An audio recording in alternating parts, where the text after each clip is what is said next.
ये प्रिय दीदी, उनके भी चरणों में नमन बंदन। और हमारे सबसे प्रिय, सबको साथ लेके चलने वाली हमारी राज्य प्रभारी दीदी आदरणीय श्रीदेवी जी के चरणों में भी हमारा कोटि कोटि नमन बंदन।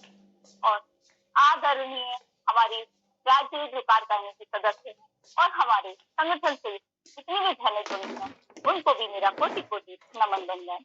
इस सत्र से जुड़ी जो भी बहन और भाई है उनको भी मेरी तरफ से बहुत बहुत शुभकामनाएं और नमन बंदन।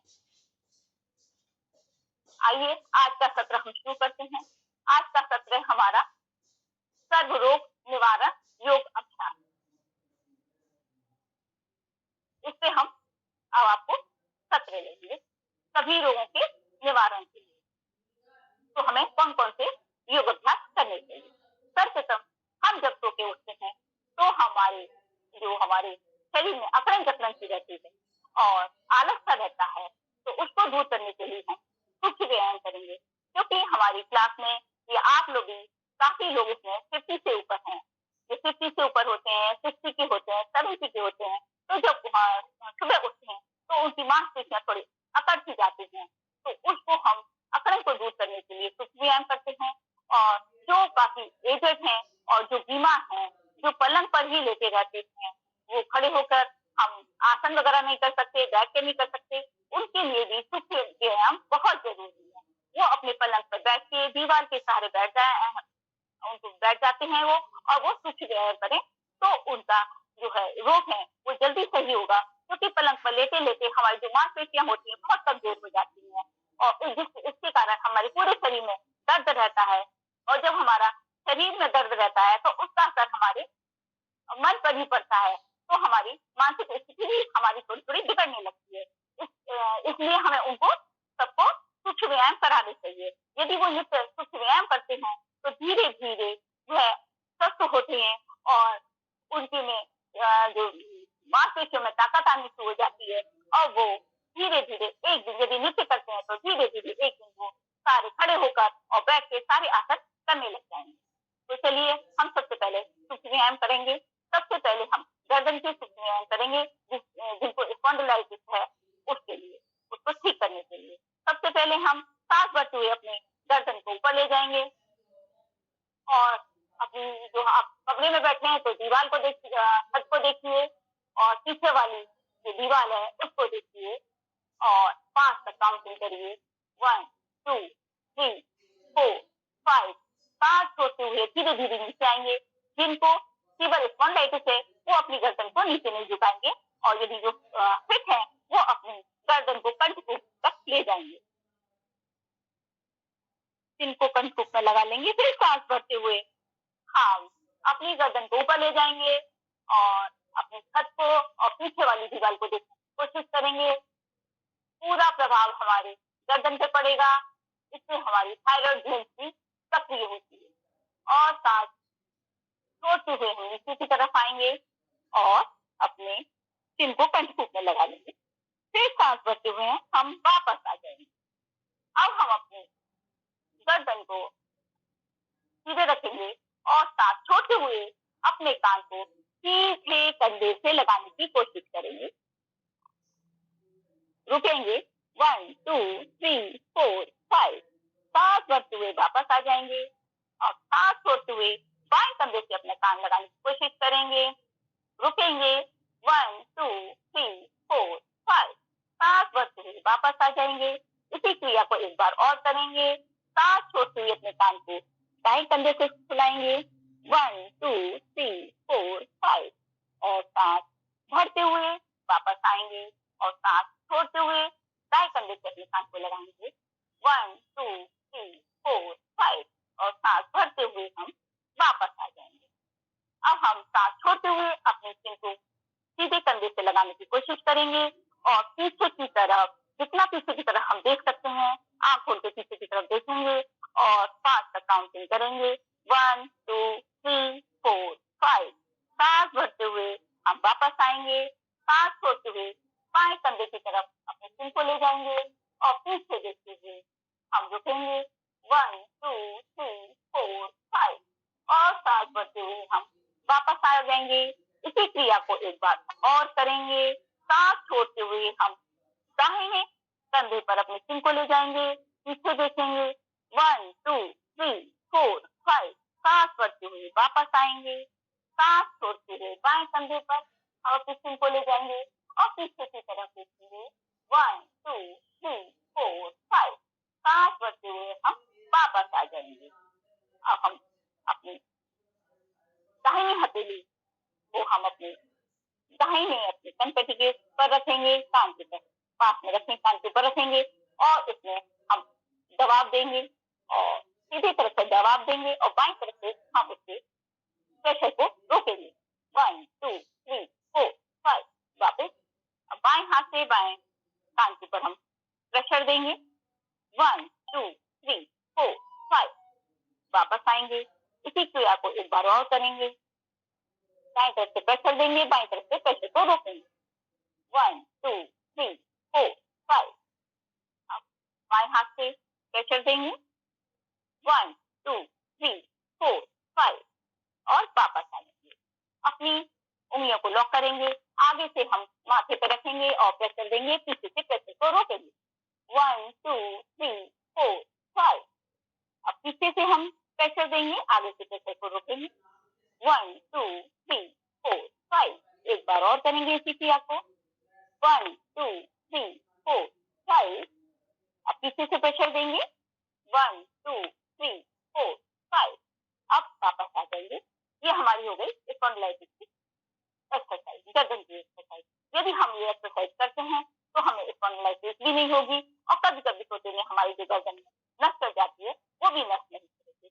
इसके बाद हम कुछ व्यायाम करेंगे। अपने हाथों को, दोनों हाथों को आगे ले आएंगे, हथेलियों के सामने फैला देंगे। इस तरह से एकदम तानते हुए हाथ रखेंगे और अपने हाथों को हम जैसे शेर या बिल्ली पर जैसे खुरकता है ना, उसी प्रकार हम अपनी उंगलियों के एक एक जोड़ की हम एक्सरसाइज करेंगे। छोटे छोटे जोड़ की धीरे धीरे धीरे धीरे खुरकते हुए हम मुट्ठी को बंद करेंगे धीरे धीरे और मुट्ठी को खोलेंगे। धीरे धीरे से हम अपनी मुट्ठी को बंद करेंगे। इससे हमारी छोटी छोटी उंगलियों की हड्डी है उनकी एक्सरसाइज होगी और जो हड्डियों के बीच में हमारा जो यूरिक एसिड जमा हो जाता है, इस तरह की एक्सरसाइज करने से वो हमारा खत्म हो जाता है। तो इस तरह से हम एक्सरसाइज करेंगे जिससे कि हमारी जो है हाथों में जो पेन हो जाता है 50 60 की एक के बाद जो है उंगलियों में हमारे जोड़ों में दर्द होता है वो नहीं हुआ करेगा। इस तरह की हम एक्सरसाइज करेंगे तो हमारे हाथ बिल्कुल ठीक रहेंगे। अब वापस अंगूठा हम अंदर करके अंगूठी बांधेंगे। 1 2 3 4 5। ऊपर की तरफ 1 2 3 4 5। बाहर की तरफ। इससे हमारी हर एक मांसपेशी की एक्सरसाइज होती है। देखने में बहुत छोटी छोटी लगती है अब अंदर की तरफ, लेकिन इसके फायदे बहुत ज्यादा हैं। अब हम हाथ की हमारी हो गई। अब हम कलाइयों की एक्सरसाइज करेंगे। कलाइयों को गोलाई में घुमाएंगे। 1 धीरे धीरे घुमाएंगे जिससे कि हमारी जो पूरी हाथों की भी जो मसल्स हैं वो एक्टिव हो रही है और इस तरह से घुमाएंगे। हाथ सीधा रखेंगे, कोहनी मोड़ेंगे नहीं, इस तरह से। अब इसी को रिवर्स करेंगे। इससे हमारी कलाइयों की जो मांसपेशियां हैं बहुत मजबूत हो जाती है, जिससे कि कभी कभी हम बाल्टी उठाते हैं तो हमारे में हाथों में झटका लग जाता है, पेन हो जाता है, वो नहीं होगा। हमारे जो डिब्बे टाइट होते हैं उसको खोलने में, बोतल का ढक्कन खोलने में जो हमारे नहीं खुलते हैं, यदि हमारे इससे हाथ कलाइयां मजबूत हो जाएंगी वो भी हमारी खुलने लगेगी। अब ये हमारी हो गई कलाइयों की एक्सरसाइज। अब हम करेंगे कोहनी की एक्सरसाइज। झटके से हाथ लेंगे और अपने कंधे पे मारेंगे। 1 2 3 4 5। अब साइड में करेंगे। 1 समय कम है कि हम थोड़ी थोड़ी करा रहे हैं। यदि सूक्ष्म व्यायाम आप केवल सूक्ष्म व्यायाम करें तो हमारे शरीर के जो जितने भी पेन हैं सब खत्म हो जाएंगे और जो हमारी बात जो हमारे शरीर में बात बढ़ जाती है वो भी हमारी सब खत्म हो जाएगी। आगे ऊपर की तरफ करेंगे। 1 2 3 4 5। जो हमारे शरीर में दर्द, जोड़ों में दर्द होता है, हमारे बात बेकार हो जाता है, हमारे जो बात रुक जाती है उसमें तो उसी अंग में, उसी जोड़ में हमारे दर्द शुरू हो जाता है। यदि हम सूक्ष्म व्यायाम करेंगे तो हमारी जो वादिकार है वो रुकेगी नहीं और चलायमान रहेगी, तो हमारे दर्द नहीं होगा। अब हम अपने कंधे की एक्सरसाइज करेंगे। जिनके फ्रोजन शोल्डर हो जाता है उनके लिए ये बहुत लाभदायक है।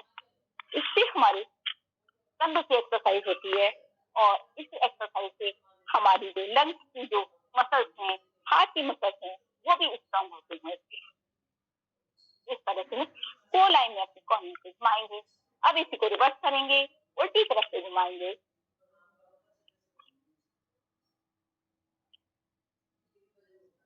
वेरी गुड, बहुत अच्छा कर रहे हैं आप लोग। अब इसी को हम साइड में ले जाएंगे। 1 2 3 4 5 लास्ट 6। वापस आएंगे।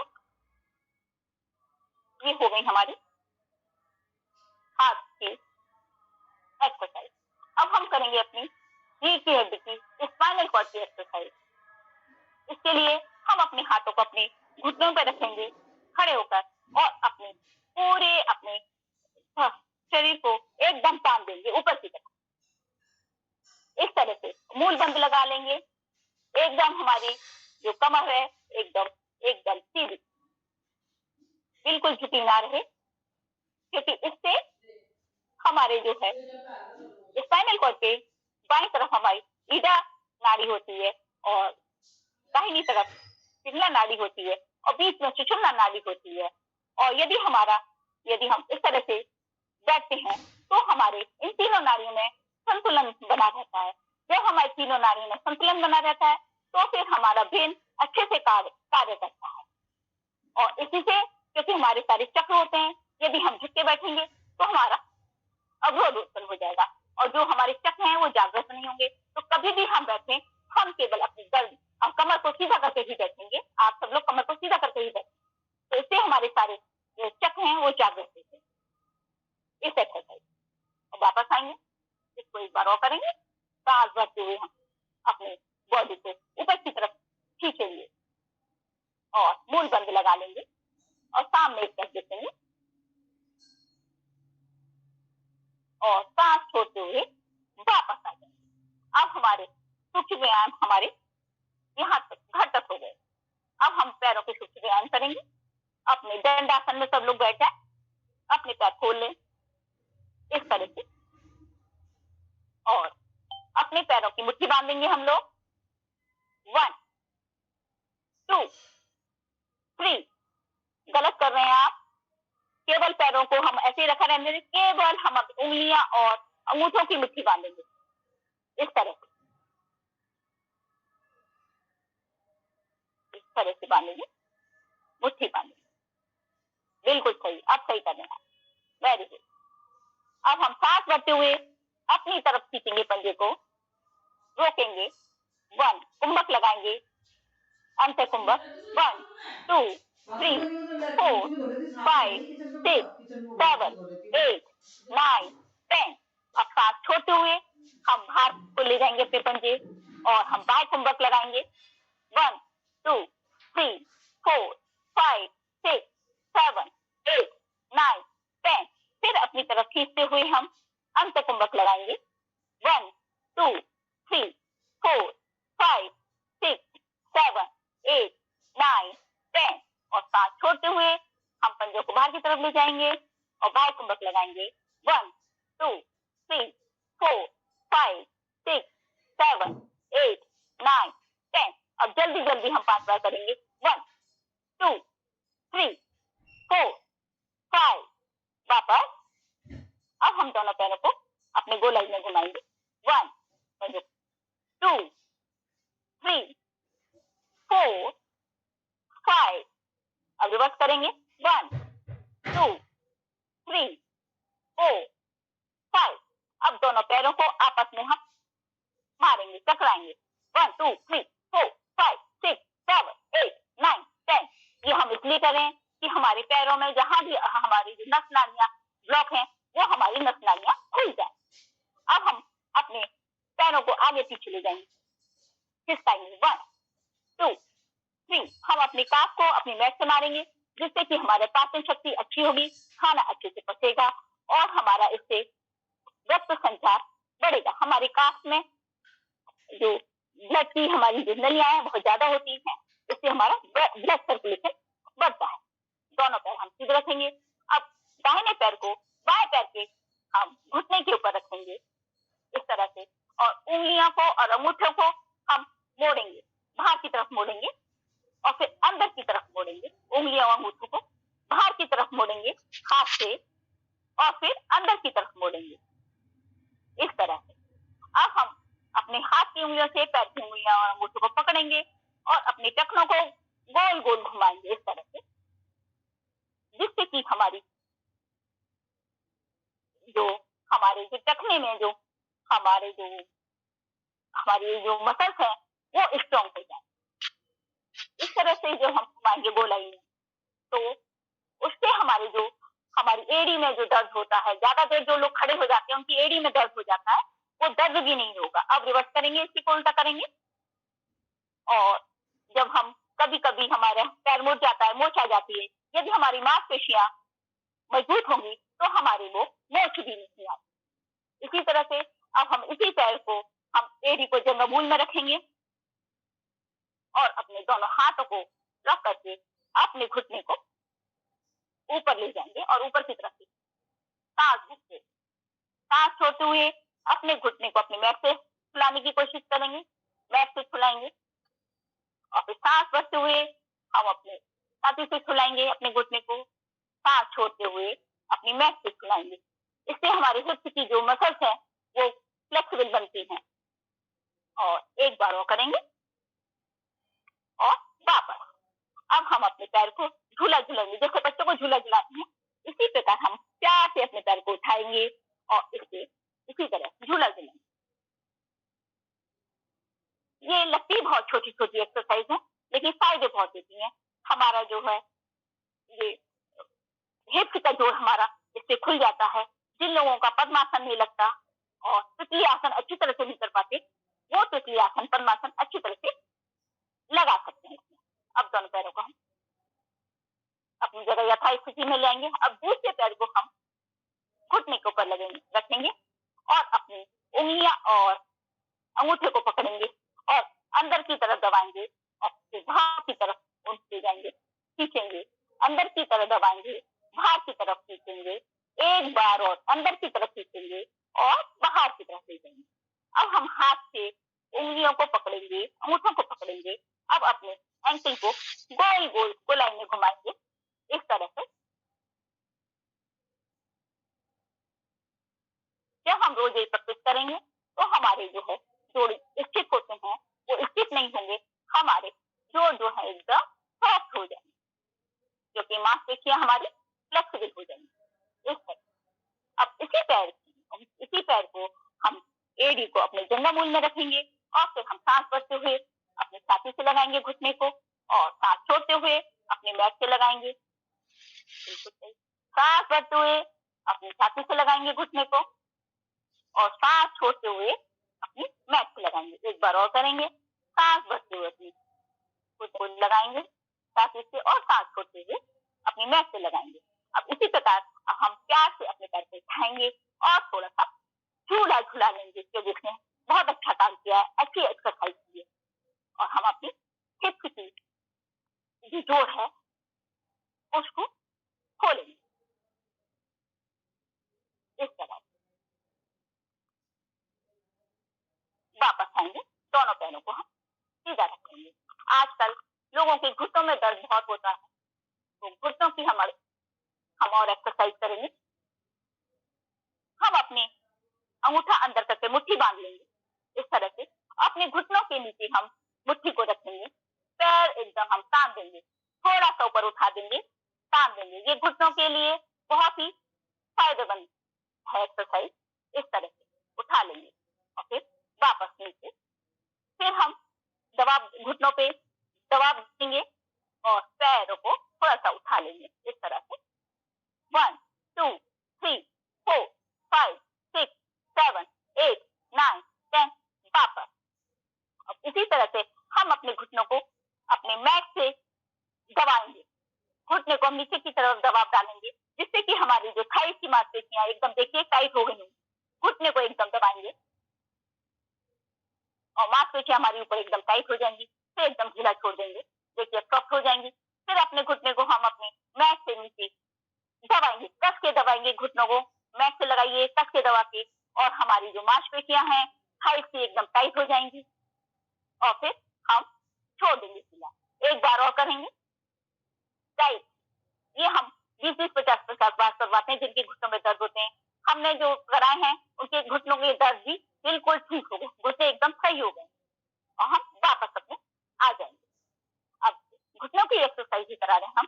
अब हम अपने दाहिने पैर को मोड़ लेंगे और अपने थाइस को पकड़ लेंगे इस तरह से, और हम पैर को एकदम सीधा करेंगे झटके के साथ, और फिर पैर को मोड़ेंगे, फिर सीधा करेंगे, मोड़ेंगे, फिर सीधा करेंगे, मोड़ेंगे, इस तरह से। Very good.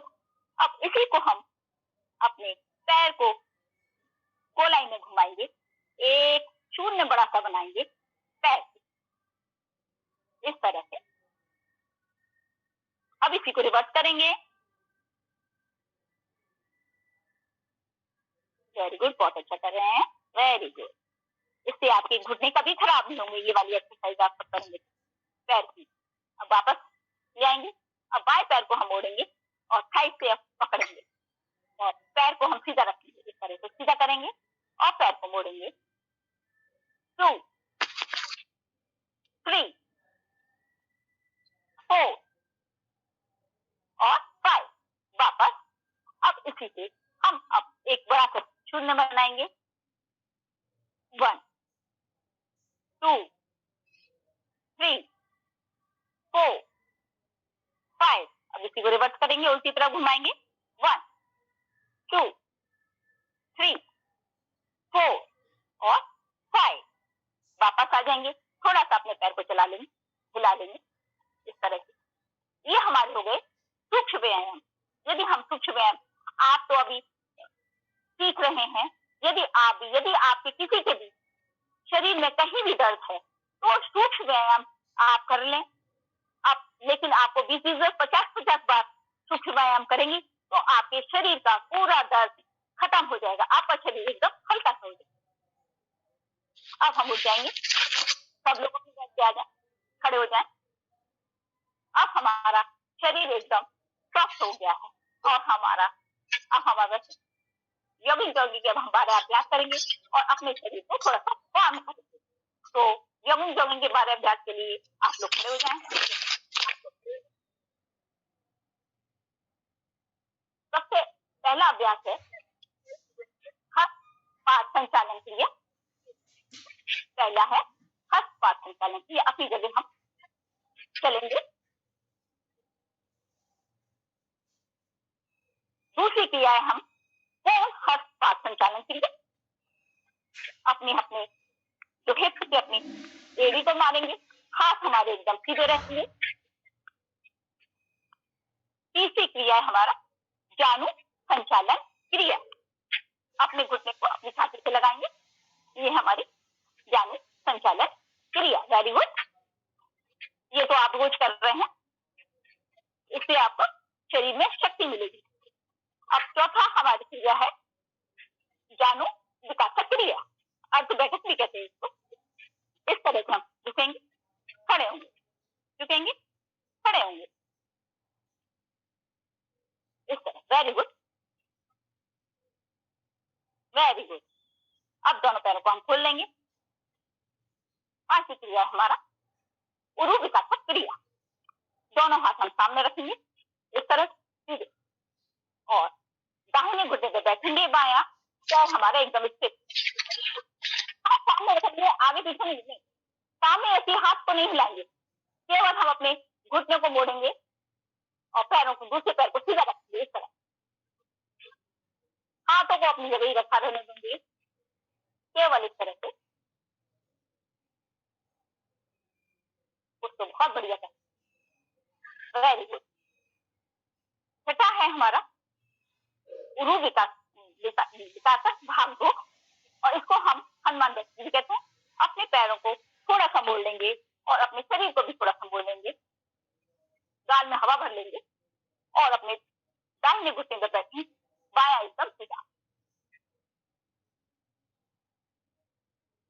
वापस इसी को बाएं तरफ से करेंगे, वापस एक बार और करेंगे, वापस बाएं तरफ से, वापस। सातवीं क्रिया है हमारी वक्ष प्रकाशक क्रिया। दोनों हाथों को सामने ले आएंगे, सांस भरते हुए हम पीछे हाथों को फैलाएंगे, पूरे अपने लंग्स को खोल लेंगे और सांस छोड़ते हुए वापस आएंगे। इस प्रकार से करेंगे, सांस भरते हुए पीछे, सांस छोड़ते हुए बाहर, सांस छोड़ते हुए पीछे जाएंगे, सांस लेते हुए और सांस छोड़ते हुए बाहर। इस तरह इससे हमारे लंग्स की मांसपेशियां मजबूत होती है, हृदय की मांसपेशियां मजबूत होती है। अब इसके बाद आता है हमारा त्रिकोणासन। सीधा हाथ हम अपने कान से लगा लेंगे, बायां हाथ हमारा पैर से लगा लेगा। धीरे धीरे धीरे धीरे हम हाथ खिसकाते जाएंगे और पैर तक ले जाएंगे, इस तरह। Very good. वापस आएंगे और बायां हाथ ऊपर जाएगा हमारा, दायां हाथ नीचे। धीरे धीरे दाएं हाथ को खिसकाते हुए जाएंगे। ये हो गया हमारा त्रिकोणासन। यदि हम स्थिरता के साथ करते हैं, यदि हम बीमारियों के लिए कर रहे हैं, तो हम आसन या जो भी हम क्रिया कर रहे हैं वो स्थिरता के साथ करेंगे। और यदि हम पतले होने के लिए कर रहे हैं तो वो हम गति के साथ करेंगे। ये वाली हमारा जो त्रिकोणासन है ये हमारे मोटापे के पैकेज में भी है। यदि हम मोटापे के लिए कर रहे हैं तो इसी को हम जल्दी जल्दी करें। इसके बाद आता है हमारा कोणासन। जिसके कमर में दर्द है वो लोग आगे नहीं झुकेंगे, और जिनके हर्निया है या पेट का ऑपरेशन है तो वो पीछे की तरफ नहीं। तो इसके लिए कोणासन के लिए दोनों हाथ हम खोल देंगे इस तरह से, अपने हिप्स को पीछे करेंगे, हम अपनी कमर से नहीं झुकेंगे, हम अपने हिप्स के जोर से नीचे झुकेंगे इस तरह से। और सीधा हाथ हमारा बाएं पैर की तरफ आएगा, बाएं हाथ हमारा ऊपर, हमारी निगाहें उंगलियों की तरफ, ऊपर की उंगलियों की तरफ, इस तरह। रिवर्स करेंगे, इसका उल्टा करेंगे। बायां हाथ हमारा दाएं पैर की तरफ और दाहिना हाथ हमारे एकदम स्ट्रेट, और निगाहें हमारी उंगलियों, ऊपर वाली उंगलियों की तरफ, इस तरह। और यदि हम मोटापे के लिए करते हैं तो इसी क्रिया को हम जल्दी जल्दी करेंगे इस तरह।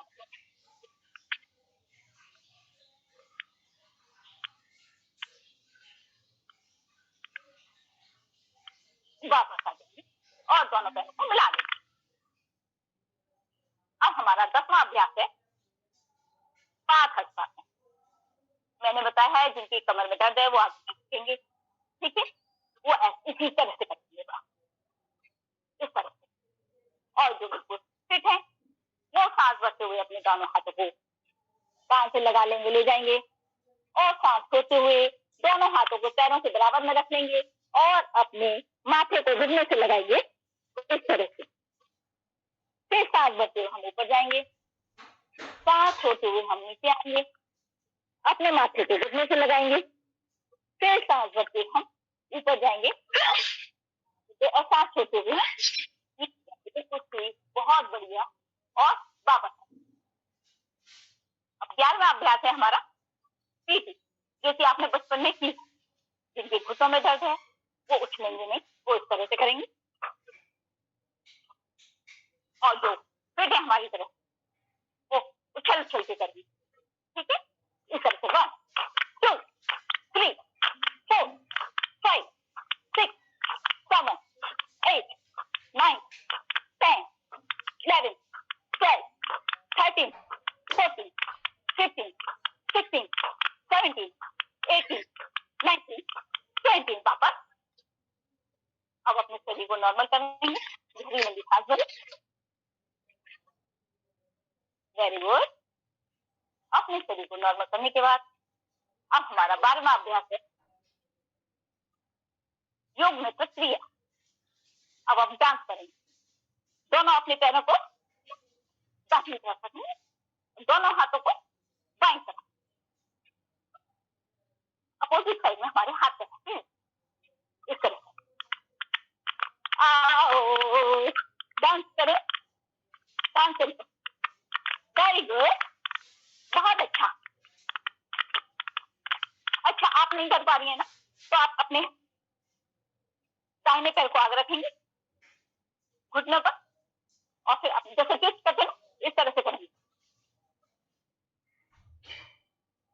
हाँ हाँ, वेरी गुड। क्योंकि आप उछल नहीं पा रही है ना, इसके पैर से ऐसे घुटने से हम ट्विस्ट करेंगे। Very good. ये हो गए हमारे जॉगिंग के 12 अभ्यास। लेकिन हमारे स्वामी जी ने इंटीग्रेटेड योगा में 5 हमारे अभ्यास और बढ़ा दिए। अब हम उनको भी आपको कराएंगे, ठीक है? अपने हिसाब से करेंगे, अपनी कैपेसिटी के अनुसार आप करेंगे। तो इसमें पहला अभ्यास है,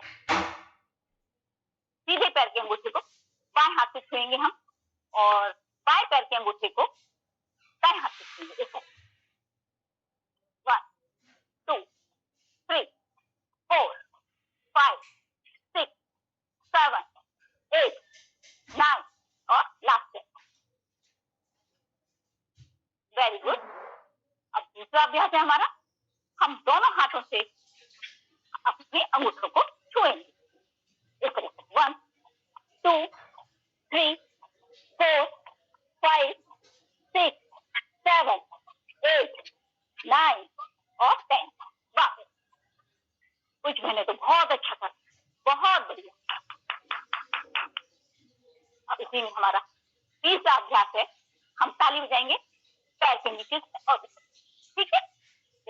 1 2 3 4 5 6 7 8 9 लास्ट 10।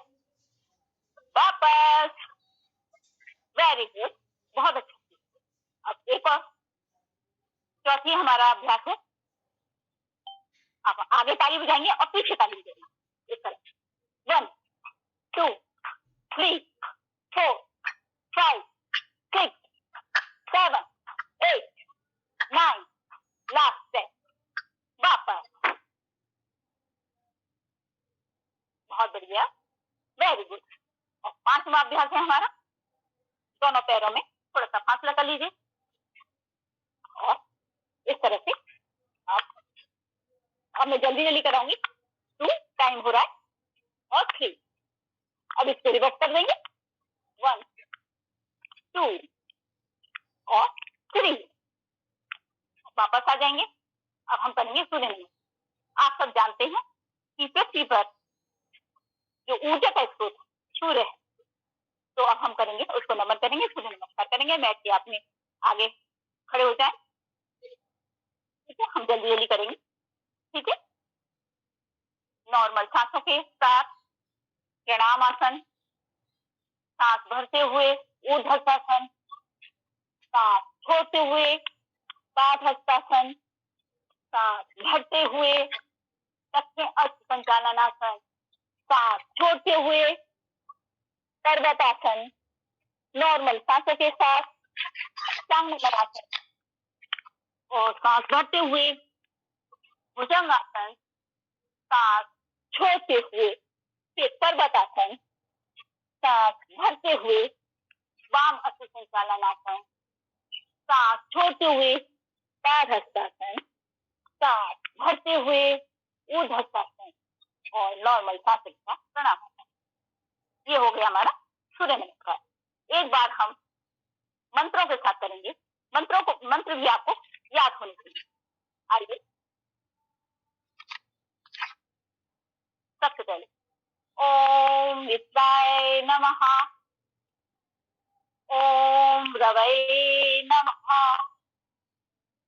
ओम सूर्याय नमः, ओम भानुवे नमः, ओम खगाय नमः, ओम पूषणे नमः, ओम हिरण्यगर्भाय नमः, ओम मारीचे नमः।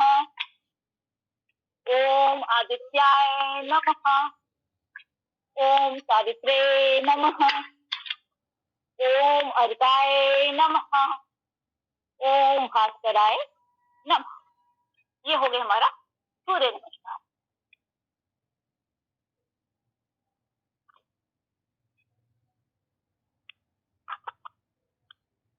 अब हम खड़े हैं। अब शरीर में बैलेंस बनाने वाली आसन करेंगे। ठीक है, पहला आसन है हमारा ताड़ासन। मैं जल्दी जल्दी कराऊंगी टाइम। ठीक है, तो हम हाथों को ले लेंगे, मना कर दो आगे और हथेली को बाहर करते हुए हम सांस भरते ऊपर खींचेंगे और पंजे के बल खड़े हो जाएंगे। ये हमारा बैलेंसिंग के आसन का पहला आसन।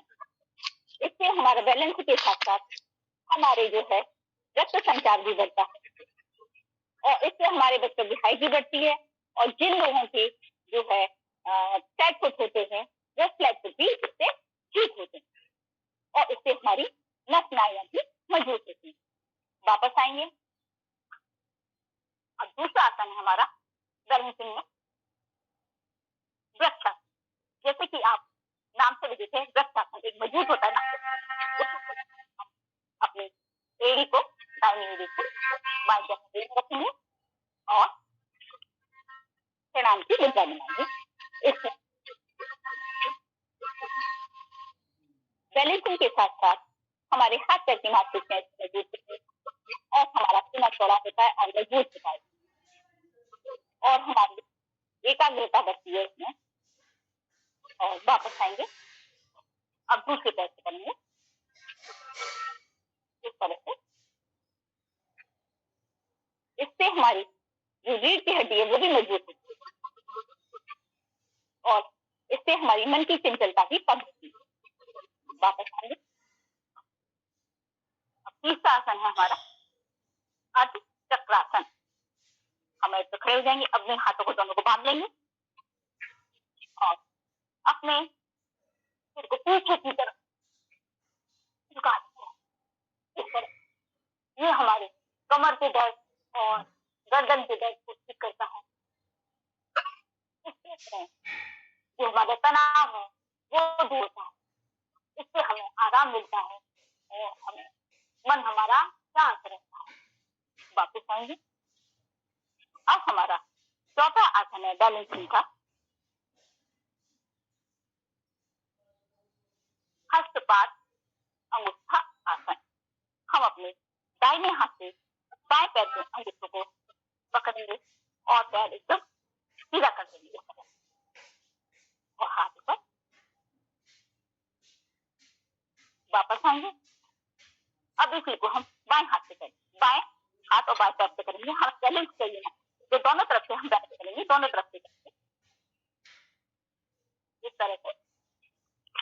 ये हुआ हमारा। वापस आएंगे। इससे हमारी हाथ पैर की मांसपेशियां भी बैलेंस के साथ साथ मजबूत होती है। अब इसके बाद नेक्स्ट हमारा बैलेंसिंग का आसन है नटराज आसन। हाथ से पहले हम मुद्रा बनाएंगे इस तरह से और सीधे पैर से हम अपना शरीर का पूरा वजन दे देंगे। हाथ से हम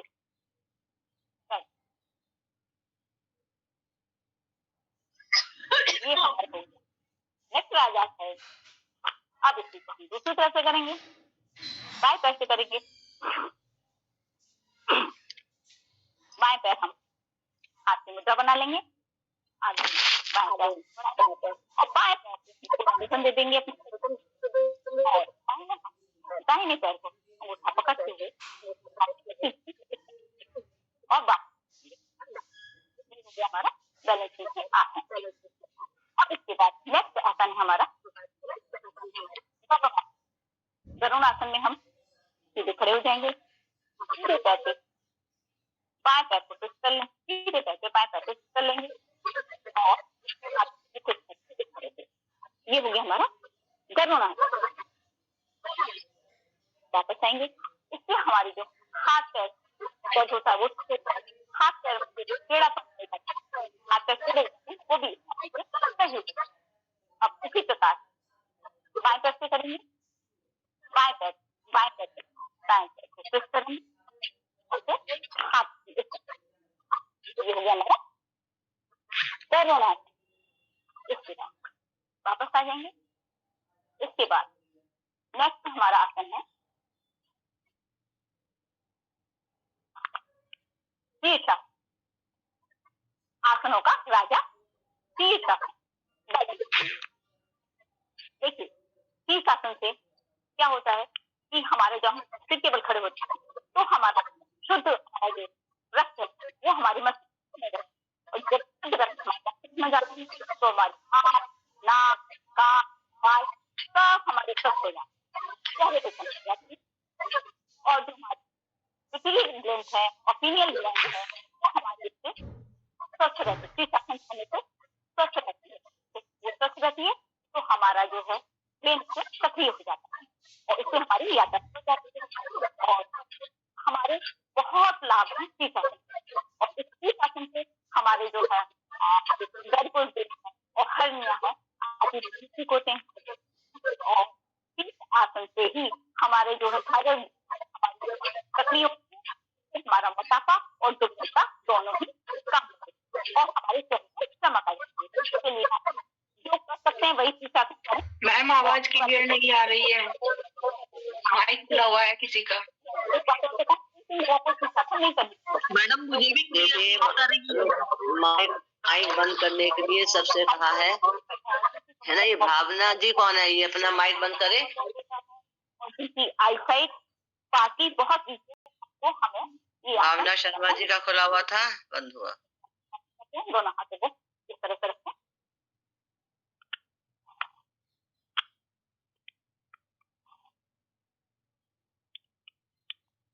और अपने हाथों देखिए कितनी मेहनत से कराया जाता है और आप लोग बीच में माइक खोल लेते हैं तो कितना डिस्टरबेंस होता है। जो बात बताना चाह रहा है इम्पोर्टेंट वो आपको समझ में नहीं आएगी। आगे बढ़ाएंगे ना शुरू में कहा था कि आप अपनी वीडियो खोल के रखिए और आप अपने माइक को बंद करके रखिए। अभी बीच में किसी का नहीं खुलेगा। बैलेंस बनाएंगे पहले और धीरे धीरे अपने एक पैर को उठाएंगे और फिर दूसरे पैर को उठा देंगे इस तरह। ये हो गया मेरा शीर्षासन, आसनों का राजा शीर्षासन। धीरे आप लोग अपने जो वॉल्यूम है ना वो भी बढ़ा लीजिए, हो सकता है आपके उसमें वॉल्यूम कम हो, आवाज एकदम क्लियर आएगी। खड़े होके बैलेंसिंग वाले आसन। अब हम करेंगे बैठ के करने वाले आसन। सबसे पहले बैठ के करने वाला आसन है पद्मासन। पद्मासन तो आप सब लोग लगा लेते होंगे, ये है पद्मासन। आप लोगों को पद्मासन के प्रकार मालूम है? देखिए पद्मासन के 4 प्रकार हैं। एक तो पद्मासन और दूसरा है हमारा वट पद्मासन। पद्मासन लगाएंगे और बाएं हाथ से बाएं अंगूठे को पकड़ेंगे पीछे से और दाएं हाथ से पीछे से दाएं अंगूठे को पकड़ेंगे इस तरह। ये हो गया हमारा वट पद्मासन। अब मैं उसको आपको पीछे से दिखाती हूँ इस तरह से। देखिए इस तरह वापस आएंगे। अब हमारा तीसरा प्रकार है उठित वट पद्मासन। उठित पद्मासन, ये तो वट पद्मासन था। अब हमारा है उठित पद्मासन। हम हाथ से शरीर को उठा लेंगे, इसको तलाशी करते हैं। अपने वजन पूरे अपने हाथों पे ले लेंगे और अपने शरीर को उठा लेंगे, जैसे बचपन में हम झूला झूलते थे इस तरह। ये हो हमारा उठित पद्मासन तीसरा। चौथा हमारा है चुप्त पद्मासन। हम अपनी कौनियों से लेट जाएंगे, पद्मासन हमारा लगा हुआ है, लेट जाएंगे, अपने हाथ हम अपने लगाएंगे थाई पे और हम ऊपर भी अपने हाथ कर सकते हैं। ये हो गया हमारा चुप्त पद्मासन। हम वापस आए, थोड़ी सी इसमें गर्दन भी उठा लेते हैं ऊपर को। नहीं वो तो हमारा वो हो जाएगा। हाँ सुप्त वज्रासन में थोड़ी सी गर्दन भी ऊपर।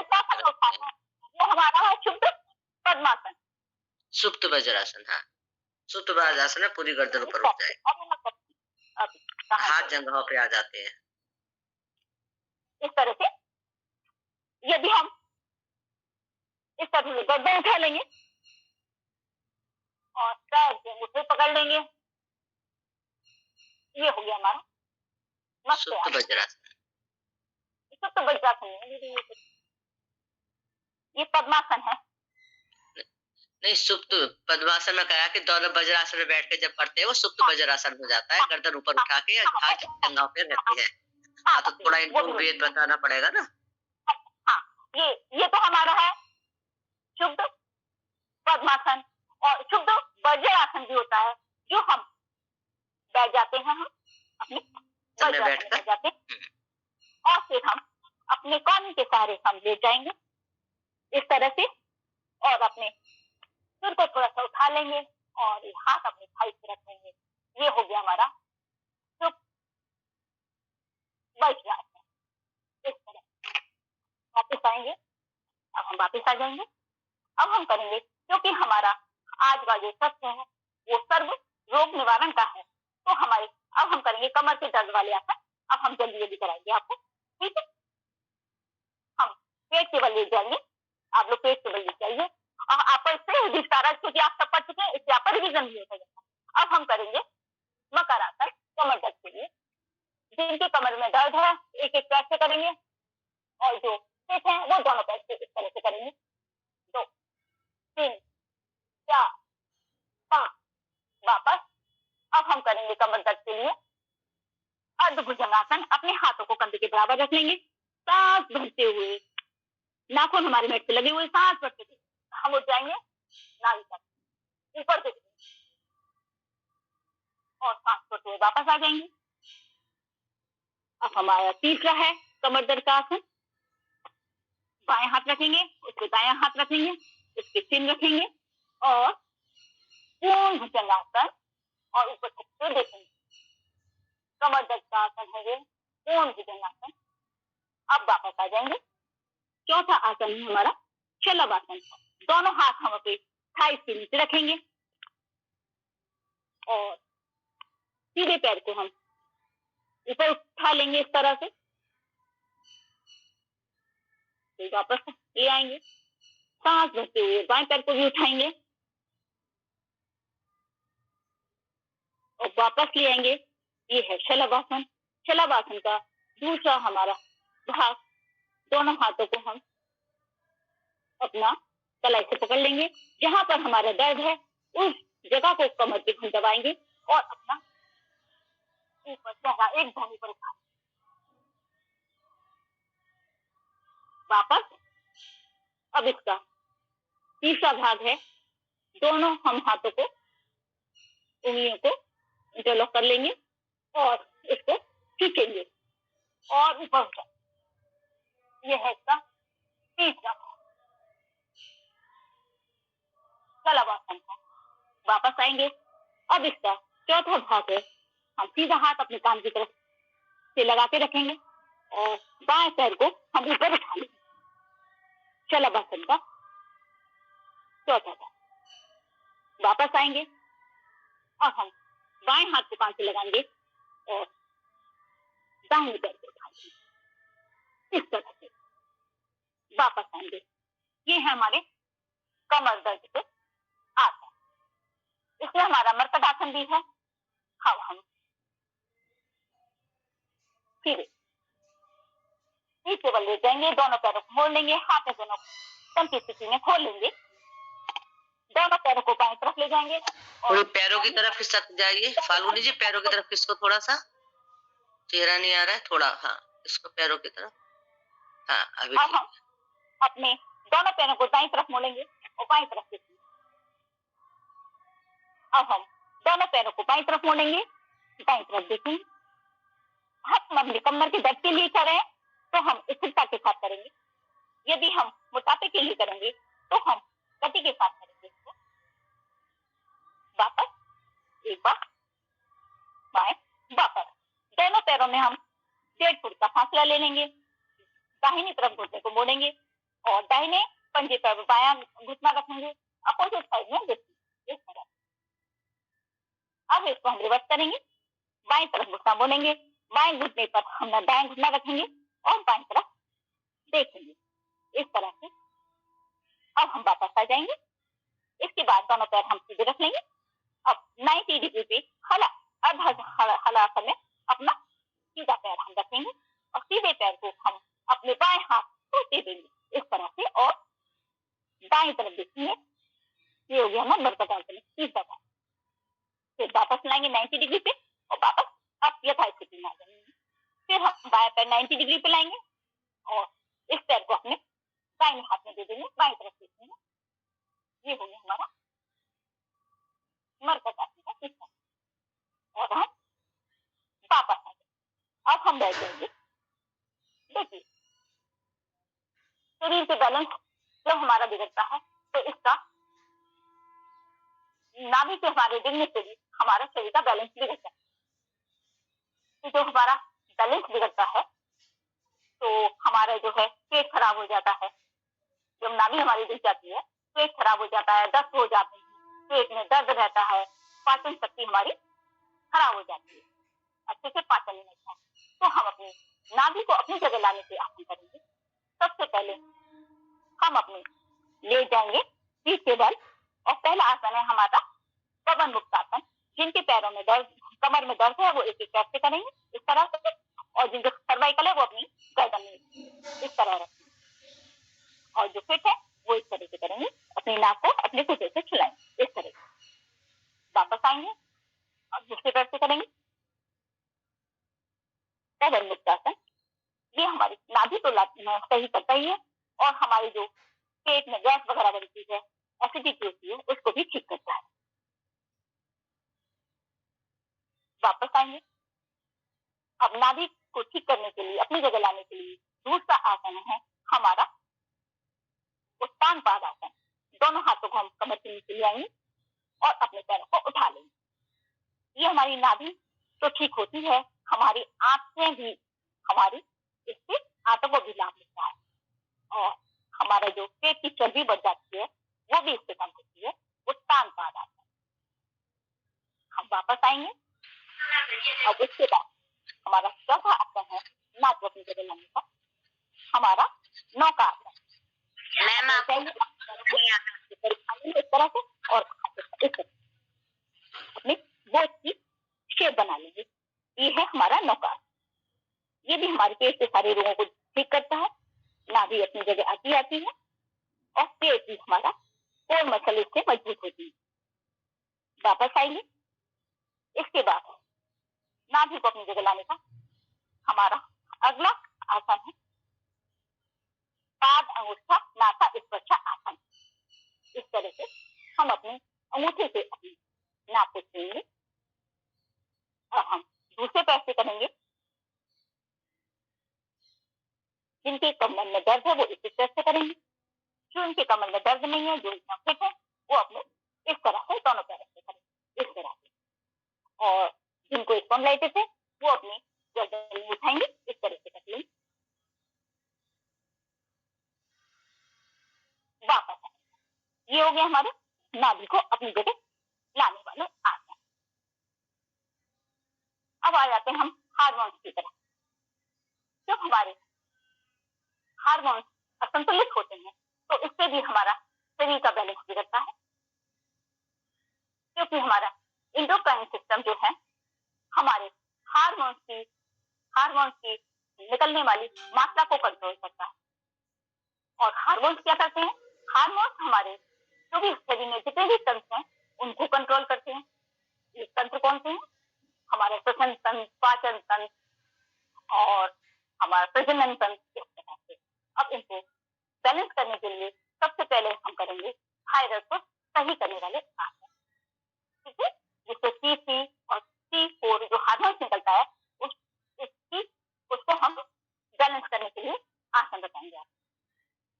आप सबसे पहले हम बैठ जाएंगे वज्र आसन में इस तरह,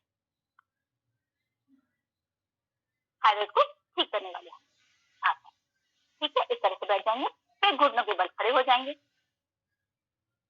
और सीधे हाथ से हम अपने को पकड़ेंगे, बाएं हाथ से बाएं एड़ी को पकड़ेंगे और इस तरह से अपने सिर को पीछे दिखा देंगे, जिससे कि हमारी गर्दन की थायराइड जो ग्लैंड है वो एक्टिव हो।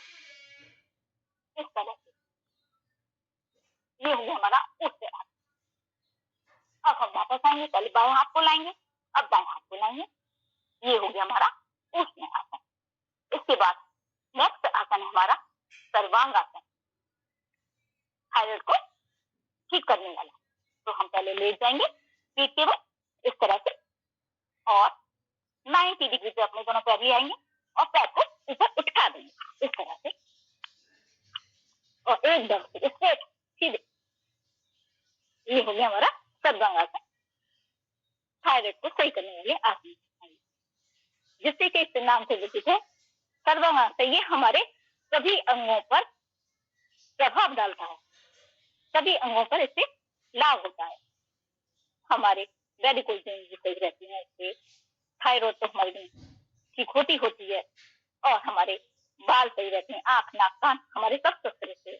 इसका प्रभाव हमारा जो शीर्षासन नहीं कर सकते वो सर्वांगासन करने उनको पूरा लाभ मिल जाए।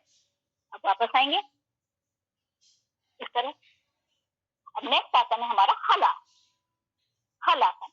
हम 90 डिग्री पे कमर पैर ले जाएंगे और पीछे अपने पैरों को इस तरह से लगा लेंगे। ये हमारा हलासन। इससे हमारी पैर की मांसपेशियां मजबूत होती हैं। हलासन। अब वापस आएंगे। ये हमारे अब इसके बाद है नेक्स्ट आसन है हमारा थायराइड का सेतुबंध आसन इस तरह से। ये हमारा सेतुबंध आसन, थायराइड को सही करने वाले आसन। अब वापस आएंगे। ये तो हमने अपने थायराइड को सही कर दिया, ठीक है। अब हम आते हैं डायबिटीज की तरफ।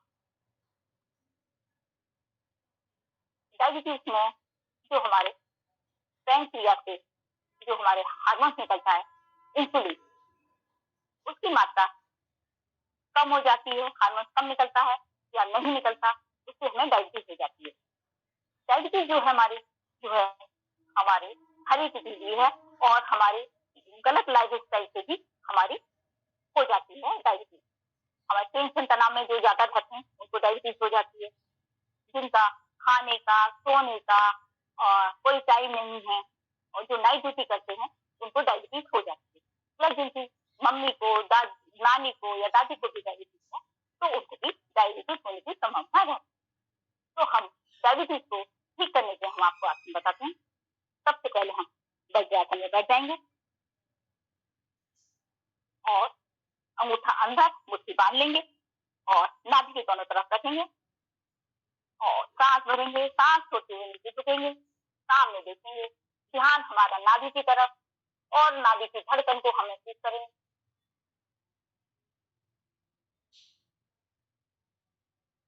सांस भरते हुए हम आ जाएंगे वापस। ये हमारा हुआ पहला आसन। दूसरा आसन है हमारा गौमुख आसन, डायबिटीज को सही करने वाला। हम अपने बाएं एड़ी पे बैठ जाएंगे और दाहिने पैर को ऊपर रखेंगे, गौमुख की आकृति बना लेंगे पैरों, और जो पैर हमारा ऊपर है वही हाथ हमारा ऊपर जाएगा और बाएं हाथ हमारा इस तरह से, जो हाथ हमारा ऊपर पैर ऊपर से बोला और इससे हमारे अपने हाथों को उंगलियों को इंटरलॉक कर लेंगे और इसमें हम करेंगे कपालभाति।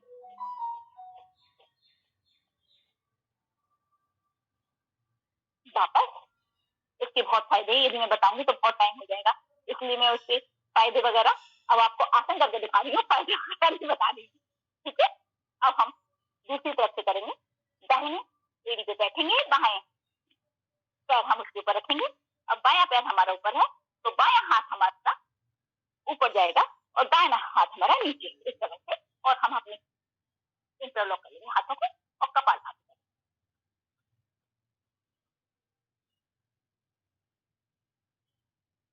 अब वापस आ जाएंगे।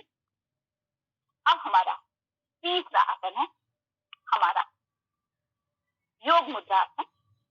हम अपने पद्मासन में बैठ जाएंगे। पद्मासन में बैठ के अब बाएं हाथ को हम अपनी नाभि के नीचे रखेंगे, उसके ऊपर दायां हाथ रखेंगे, ऊपर हम सांस भरेंगे, सांस छोड़ते हुए हम नीचे आएंगे और अपने माथे को, अपनी नाक को जमीन से छुलाएंगे और अभी पीछे से हम उठेंगे नहीं, इस तरह वापस आएंगे। ये आसन हमारे, यदि हम ये आसन करते हैं हम अपनी डायबिटीज को कंट्रोल कर सकते हैं। नेक्स्ट आसन है हमारा, मैम इसे फ्रंट से एक बार और दिखा दीजिए करके, फ्रंट से, सामने से। तो पैर मुड़ा है, वो हाथ हमारा पीछे जाएगा और दूसरे वाले हाथ से हम घुटने के बाएं तरफ से ले जाके अपना बायां पैर पकड़ेंगे और दाएं तरफ देखेंगे। हमारे पैर से हमारे पैंक्रियास पे दबाव पड़ेगा इस तरह से, और इसमें भी हम कपालभाति करेंगे। वापस आएंगे। अब इसी प्रकार से हम बायां पैर मोड़ेंगे, जो पैर हमारा मुड़ा है हाथ पीछे जाएगा। अब दाएं हाथ को हम अपने दूसरे घुटने से उठा के अपने दाएं घुटने को पकड़ेंगे और बाएं तरफ देखते हुए कपालभाति करेंगे।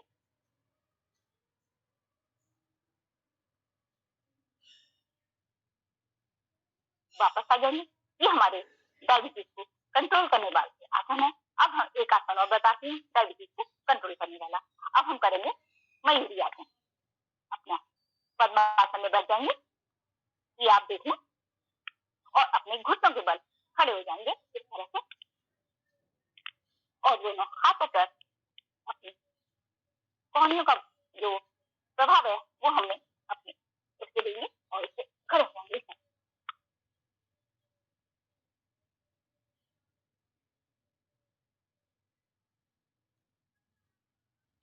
पहले देखिए कैसा हो रहा है, जब आप कर सकते हैं तभी करिएगा, कभी नसों में खिंचाव आ जाए। सही करने वाले आसन। अब नेक्स्ट आसन हमारा ओबी। तो ओबी में हमारे जो हार्मोन्स निकलते हैं, यदि वो असंतुलित हो जाते हैं, उनकी मात्रा असंतुलित हो जाती है, तो उससे हमारा पीसीओडी और पीसीएस हो जाता है। इसमें पीसीओडी में क्या होता है कि जो हमारे ओवरी में जो एग्स बनते हैं वो पूरे एग्स नहीं बन पाते। कल भी आपको बताया गया था इसके बारे में ना, आप फिर बता रहे हैं तो ध्यान से सुनिए, थोड़ा धीरे धीरे बताइए जो समझ में आ जाए।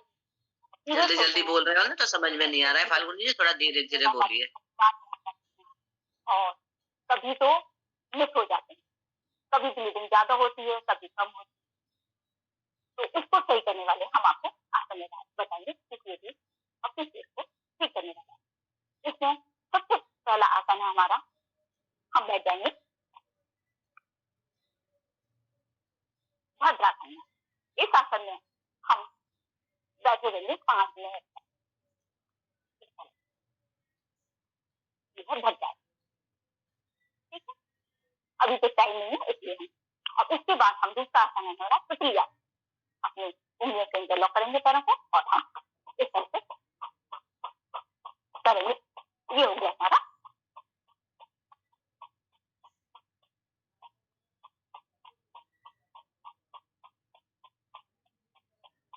सुप्रिया। अब चौथा आसन है हमारा चक्री आसन। इस तरह से पैर खोल लेंगे और हम चक्की चलाएंगे इस तरह से। इससे हमारा मोटापा भी खत्म होता है। ये हमारा है चक्री आसन। अब रिवर्स करेंगे, एक ही तरफ से करेंगे। ये आसन हमें शुरू में लड़कियों को भी शुरू कर देनी चाहिए, लेडीज को ये सारे आसन जरूर करने चाहिए। अब वापस आ जाएंगे।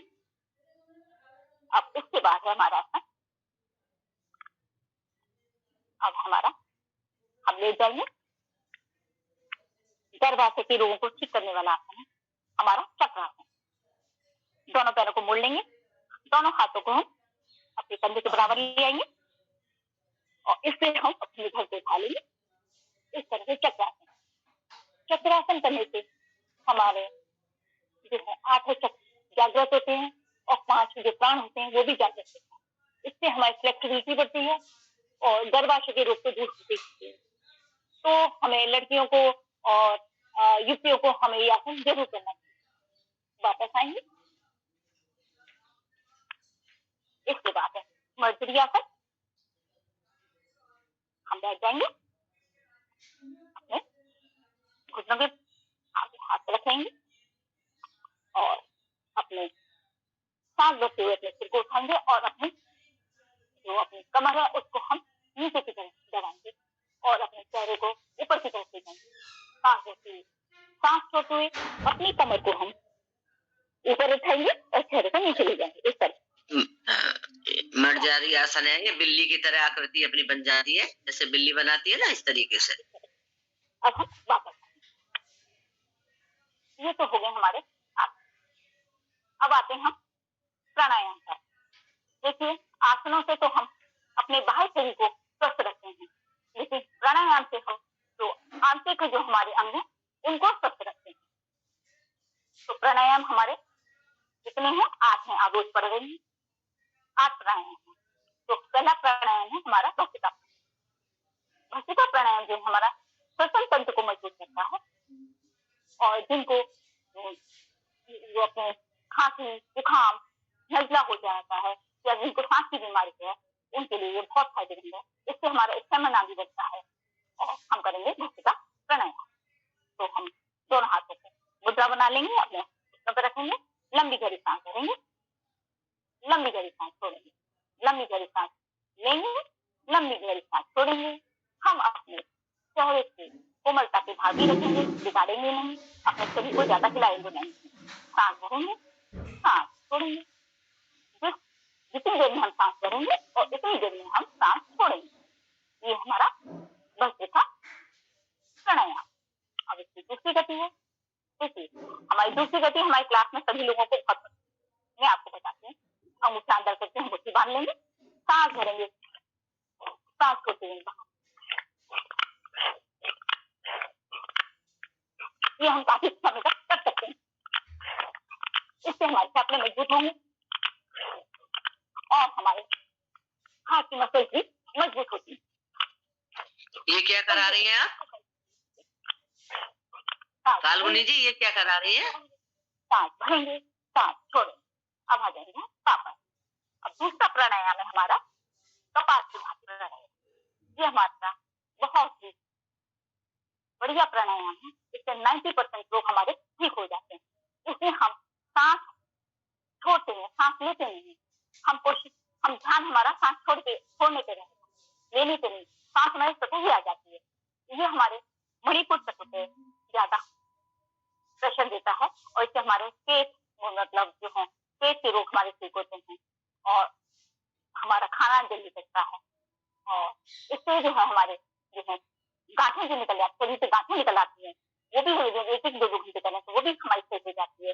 इससे हमारे कैंसर तक रोग ठीक हो जाती है। यदि हम स्वामी जी ने कैंसर के रोग भी इससे सही किए हैं, लेकिन उसकी कपालभाति की मात्रा बढ़ा। तो वैसे कपालभाति हमारी जो है उसमें नहीं आती, प्राणायाम में नहीं आती, सिद्धि क्रिया में आती है, लेकिन इसके फायदे बहुत है, इसलिए स्वामी जी ने इसे प्राणायाम में रखा है। चलिए कपालभाति करेंगे।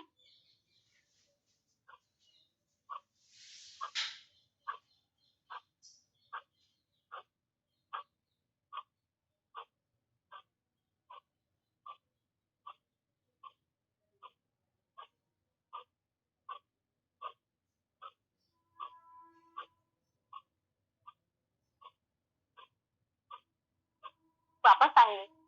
कपालभाति का देखिए, आप जब स्ट्रोक लगाते हैं हमें सीधा मणिपुर तक पर इसका प्रेशर पड़ता है। अब तीसरा प्राणायाम है हमारा बाह्य प्राणायाम।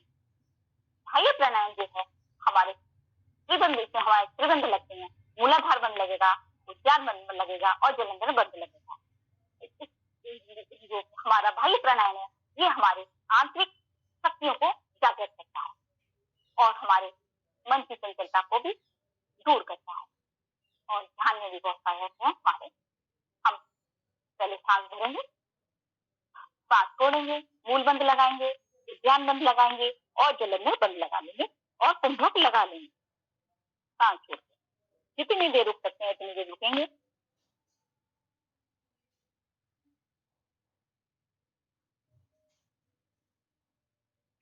बंद हम अपने ऊपर से खोलेंगे, पहले हम जलंधर बंद खोलेंगे, फिर उद्यान बंद खोलेंगे और मूल बंद। जब बंद लगाएंगे तो पहले हम मूल बंद लगाएंगे, फिर उद्यान बंद लगाएंगे और फिर जलंधर बंद लगाएंगे और खोलते हम उल्टा। इससे हमारे यौन संबंधित रोग ठीक होते हैं सहायक प्राणायाम से, और जो हमारे लेडीज को वगैरह हो जाती है और बवासीर भी इससे हमारी सही होती है। लेकिन इनको जो पीरियड्स आते हैं उस समय हमें ये प्राणायाम नहीं करना चाहिए, ठीक है। पीरियड्स के टाइम हमें प्राणायाम नहीं करना चाहिए, बस हमें अनुलोम विलोम। इसके बाद नेक्स्ट हमारी आसन है, क्रिया हमारी है अग्निसात क्रिया। वो आसन नहीं, वो हमारी क्रिया है अग्निसात क्रिया। उसमें हम करेंगे, सांस भरेंगे, सांस छोड़ देंगे और पेट हम अपने अंदर तक लाएंगे, सांस छोड़ के और धीरे धीरे अपना पेट को चलाएंगे।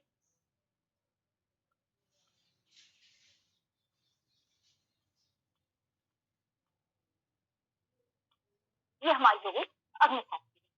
अग्निसात क्रिया से हमारी पाचन शक्ति बढ़ने की है, जो भी कुछ खाने आपका पच जाएगा, लेकिन आपको अग्निसात क्रिया काफी देर करनी पड़ेगी। अब इसके बाद हमारा चौथा प्राणायाम है उज्जाई प्राणायाम। उज्जाई प्राणायाम हमारे थायराइड के लिए बहुत अच्छा है, इससे थायराइड हमारा सही होता है। तो इसमें हम क्या करेंगे, गले से सांस भरेंगे और गले से घर्षण करते हुए सांस, और फिर सिर कुंभक लगा लेंगे। जब तक हम रुक सकते हैं उस समय कुंभक लगा लेंगे। फिर हम दाएं नोस्ट्रिल को बंद करके बाएं नोस्ट्रिल से अपनी सांस को निकाल देंगे। चलिए करते हैं हम उज्जाई प्राणायाम।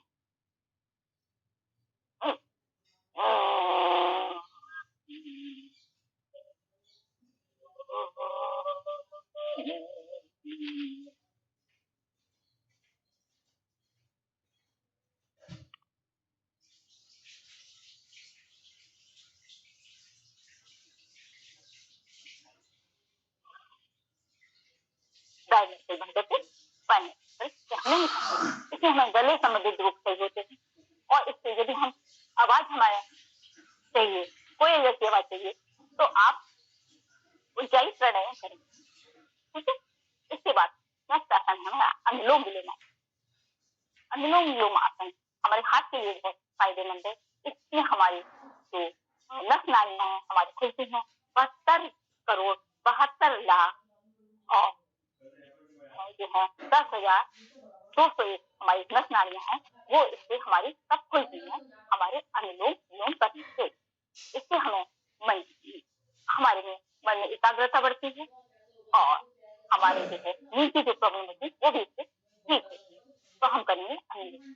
हम अपनी वायु मुद्रा बना लेंगे और अंगूठे से दाएं नोस्ट्रिल बंद करेंगे, बाएं नोस्ट्रिल से हम गहरी लंबी सांस भरेंगे, सांस भर के अब बाएं नोस्ट्रिल से हम सांस को छोड़ेंगे, गहरी गहरी सांस भरेंगे, गहरी गहरी सांस छोड़ेंगे। जिस नोस्ट्रिल से हमने सांस छोड़ी है उसी नोस्ट्रिल से हम सांस भरेंगे,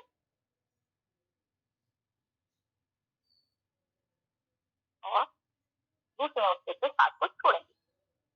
जिससे सांस छोड़ते हैं उसी से हम इसमें सांस भरते हैं।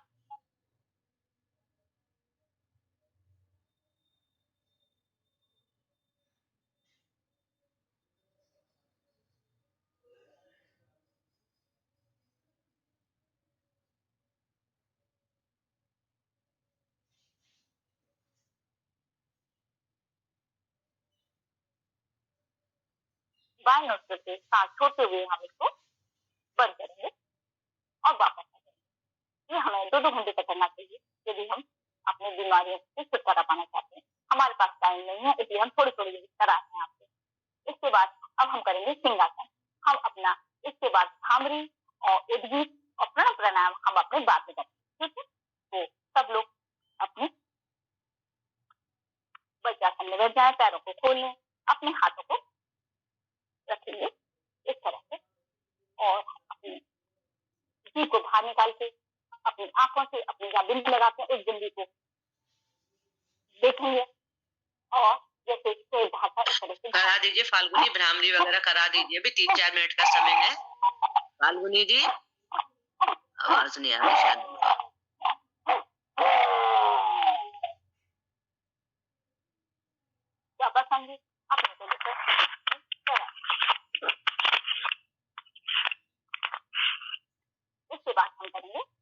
भी प्राणायाम। अब करेंगे हम वहां भी प्राणायाम।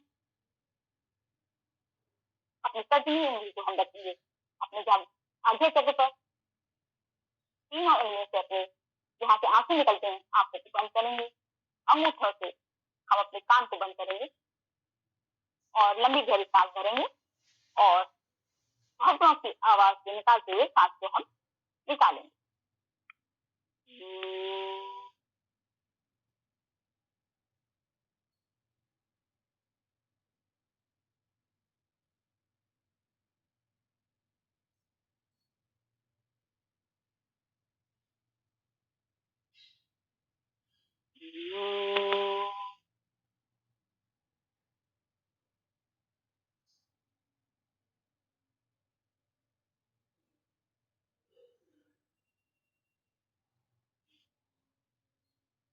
वापस आएंगे।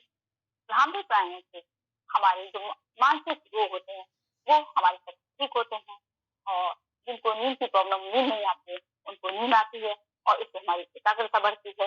इससे भी और उद्भिद प्राणायाम से भी ऐसे हमें ध्यान लगाने में हमें सहायता चाहिए वाले प्राणायाम। अब हम करेंगे उद्भिद उद्भिद प्राणायाम। हम ओम का 3 बार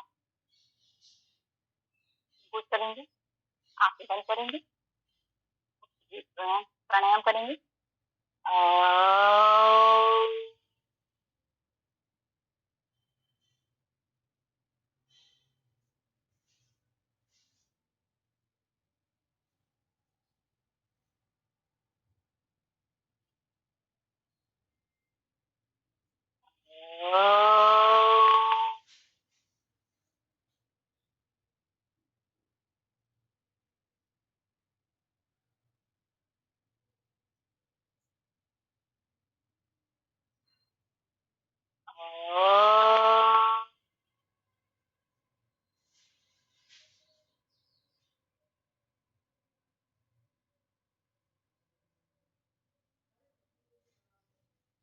आंखें बंद रहने देंगे, अपने शरीर को पूरा ढीला छोड़ देंगे। अब हम करेंगे प्रणव प्राणायाम। पूरे शरीर को ढीला छोड़ देंगे। धीरे धीरे हम सांस लेंगे, धीरे धीरे सांस छोड़ेंगे। हमारा ध्यान हमारी सांसों पे जाएगा, सांसों पे ध्यान लगाएंगे।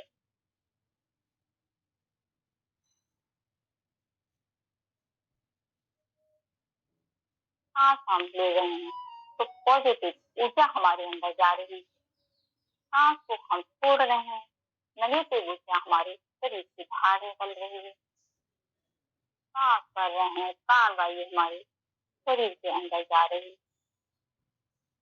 सांस को हम छोड़ रहे हैं तो हमारे शरीर का सारा दर्द, सारे रोग हमारे शरीर से सब बाहर निकल रहे हैं। सांस भरेंगे,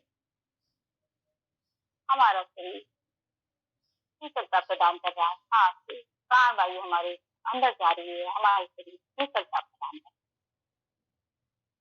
सांस छोड़ते हैं तो हमारे जितने भी हमारे रोग हैं, सारे रोग हमारे बाहर निकल। अब हम अपना ध्यान अपने शरीर पे ले जाएंगे और शरीर को हम अपनी इंद्रियों से जोड़ेंगे। इंद्रियों को हम अपने मन से जोड़ेंगे। उसी पर हम ध्यान देंगे। मन को हम अपनी आत्मा से जोड़ेंगे। आत्मा को हम परम पिता परमेश्वर से जोड़ेंगे, क्योंकि आत्मा हमारी परमात्मा का ही अंश है। जिस प्रकार बच्चा अपने माँ की गोद में सुरक्षित महसूस करता है, इसी प्रकार हमारी आत्मा भी परमात्मा के मिलन से सुरक्षित महसूस करती है।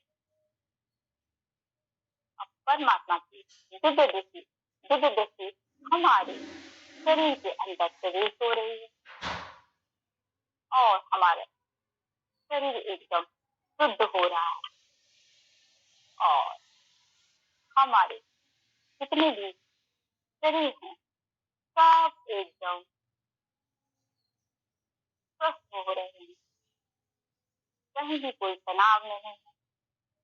हमारा शरीर जहाँ जहाँ दिव्य व्यक्ति हमारे शरीर के अंदर जाते जा रहे, हमारा शरीर शुद्ध होता जा रहा है, निरोगी होता जा रहा है और पूरा शरीर हमारा प्रफुल्लित हो रहा है, पूरा शरीर हमारा निरोगी हो गया है। अब हम ध्यान अपने शरीर पर ले जाएंगे, धीरे धीरे अपने हाथ पैरों को चलाएंगे, आंखें बंद रहेंगी हमारी और हमारा शरीर एकदम हल्का हो गया है। अब हम एक बार ओम का उच्चारण करेंगे और शांति पाठ करेंगे। आंखें बंद रखेंगे।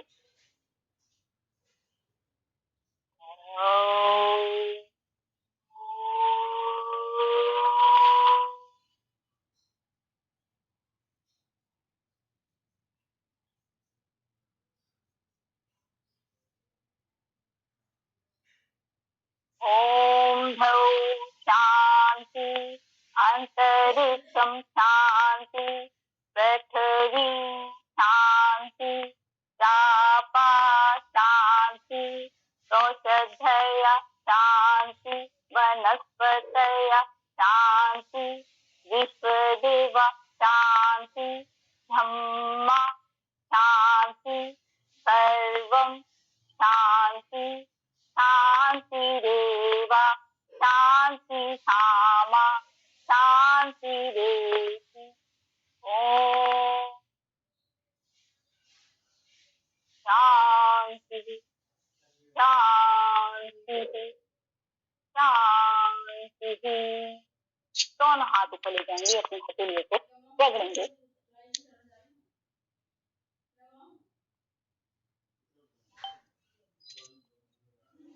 गर्म हथेलियों को अपने आंखों पे चेहरे पे लगाएंगे और पूरे शरीर से हम लगा। आज हमारा समाप्त हुआ। ये नाइट और मंच में दीदी को समर्पित करते हैं। ओम दीदी। मैम एक बात पूछनी थी आपसे, पूछ सकते हैं? पूछ लीजिए, आज के सत्र से संबंधित। हाँ जी, आज के स्तर से अभी आपने योग मुद्रा वाला आसन करवाया, जैसे उसे पद्मासन लगाना होता है, और जो पद्मासन ना लगा सके तो क्या वो अर्ध पद्मासन में कर सकते हैं? पालती मार के भी कर सकते हैं, सुखासन में भी कर सकते हैं। जी, यही पूछना था। अपनी सुविधा के अनुसार करिए आप। एक तितली आसन जो आपने कराया था वो पीसीओ जो भी है उसके गर्भ के अनुसार, तो ऐसा सुना है कि जैसे गर्भवती स्त्री जो है वो 9वें महीने में तितली आसन कर सकती है।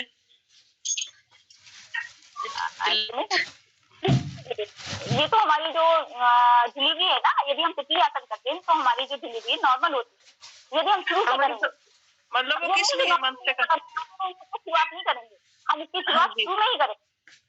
ओके, एक्चुअली मेरी बहू बिटिया जो है वो कंसीव किए हुए है, उसका 5th मंथ चल रहा है। 5th मंथ चल रहा है मैम उसका। उसमें भद्रासन में जरूर बैठे। वो भद्रासन बताया था ना, बैठने के लिए भद्रासन, जैसे तितली आसन में बैठे, इस आसन में जरूर बैठे।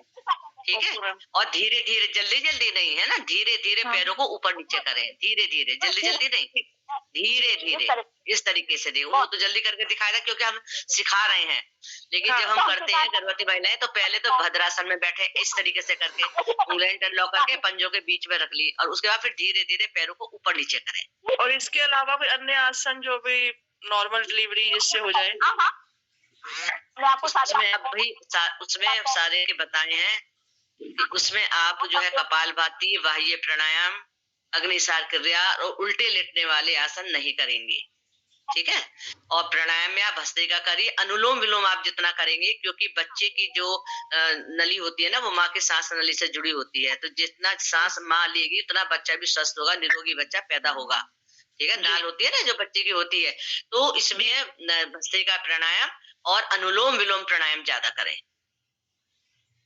भस्त्रिका तो मैम निषिद्ध नहीं है इसके लिए? नहीं, धीरे धीरे सांस भरिए, छोड़िए, क्यों नहीं कर सकते हैं भस्त्रिका प्राणायाम, क्यों नहीं करेंगे? धीरे धीरे लो और धीरे धीरे छोड़ो। उसमें हम क्या रहे हैं, सांस ही तो है, हम सांस वैसे भी ले रहे हैं, सांस हम वैसे भी तो ले रहे हैं। कपाल भाती नहीं करना है, कपाल भाती जो हम सांस छोड़ते हैं वो नहीं करना है। जी जी, ये कई बार बता चुके हैं, सारी बहनों ने आप सबको बताया है, तो आप थोड़ा सा ध्यान नहीं देते हैं उस समय पे। धन्यवाद, धन्यवाद। ठीक है, चलिए, और किसी को तो कुछ नहीं पूछना है? दीदी, मंडूकासन में ये आगे जाते हैं तो पीछे हिप्स पैर से चिपके रहने चाहिए? हाँ, बिल्कुल बिल्कुल, उठेंगे नहीं। और गर्भवती महिलाएं मंडूकासन भी नहीं करेंगी। अच्छा, ठीक है, हाँ, हिप्स जो है चिपके रहेंगे, ऊपर नहीं उठेंगे, है ना, एकदम पीछे से उठना नहीं है, वो पूरा घोड़ा बन जाते हैं, वैसे नहीं बनना है।